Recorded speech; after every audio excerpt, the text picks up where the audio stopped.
You say art, I think hang on my wall. I think, right? I think maybe a picture on my phone. I think, well, if it's artwork, what do we do with it? We display it. But this is not like that. Well, it's getting there because we're looking into the slight future. So you have everybody that's adopting it right now are those early adopters who see a different world coming. Well, let me ask you a question. So just a very basic question, which is, okay, this is virtual art. It's digital, right? So why is it not copyable?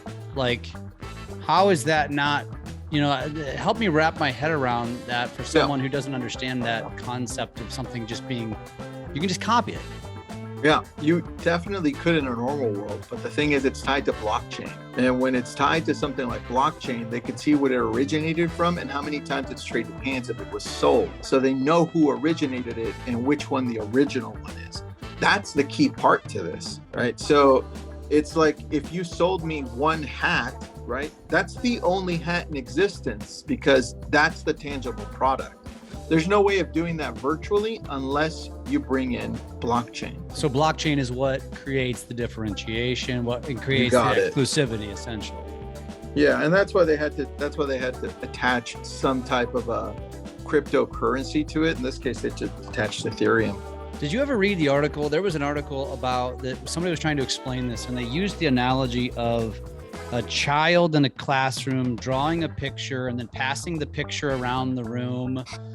And then somebody tried to duplicate it, but the reason why he knew it was duplicated was because he had a certain number on it or something like it. You ever read that?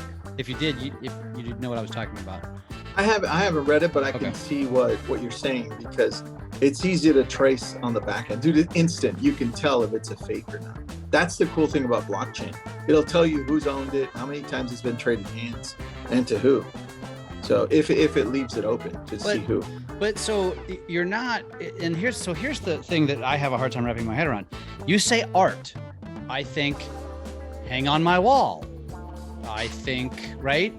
I think maybe a picture on my phone. I think, well, if it's artwork, what do we do with it? We display it. But this is not like that.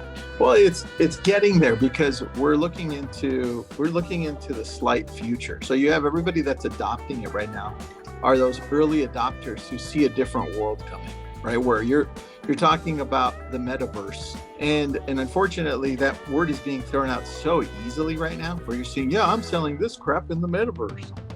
I'm like, okay, whatever, you're not. Look, the metaverse that we're going to see in the future, it's not even close to being around, right? We see glimpses of it here and there. And the full metaverse is going to be one that's immersive, Jeff, where you purchased your NFTs or whatever you purchased, let's say instead of just a picture of an NFT, you purchased a full-on NFT that you can be immersed in, like an actual house, building, virtual building. And you put that into the metaverse, now you live in it. And inside of that house, you have all of your cool NFTs hanging on the walls. And those are originals by, let's say, Jeff Bitzer, right? And now, because Jeff Bitzer took off in the metaverse, now those are worth like $1 million each. And he's not going to replicate them because he only made 5 of them, right? Now you're all of a sudden talking about like a Picasso, which is nuts, right? It just sounds so hokey. It does, man. Look, I'm not saying it's something that's going to catch on and take off, but this is where the world is right now. Yeah.